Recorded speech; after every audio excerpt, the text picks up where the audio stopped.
అరబీ peoples పచ్చళ్ళు కూడా చాలా ఎక్కువ తింటారండి. అది కూడా మన ఇండియా పచ్చళ్ళంటే తింటారు.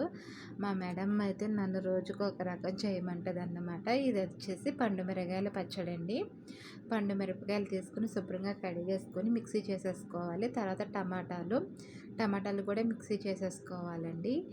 తర్వాత ఆలివ్ ఆయిల్ అయితే వేసి కొంచెం మరిగిన తర్వాత వెల్లుల్లిపాయలు ఉంటాయి కదండి, వాటిని కొట్టేసుకోవాలి మెత్తగా. అవి వేగిన తర్వాత దీంట్లో ఉల్లిపాయలు అయితే కట్ చేసుకుని చిన్నగా వేసుకోవాలి.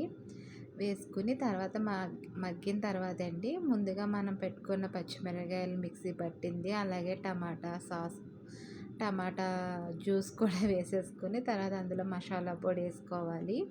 ఇక్కడ అరబిక్ మసాలా పొడి అని ఉంటుంది, అదైతే వేసుకోవాలండి. అలాగే టమాటా మ్యాజిమ్ అని చెప్పి టమాటా పేస్ట్ ఉంటుంది, అది కూడా ఒకటి వేసుకొని బాగా మగ్గనివ్వాలండి. తర్వాత దీంట్లో లెమన్ వాటర్ అయితే వేసుకోవాలి. ఇదేంటి పచ్చడిలో ఉల్లిపాయలు వేస్తుంది అనుకుంటున్నారా? ఇక్కడైతే అలాగే తింటారండి. అరబ్బీ వాళ్ళు కొంచెం డిఫరెంట్ కదా ఏదైనాని. ఇది ప్రతి దాంట్లోనే వాడతారు, తింటారు.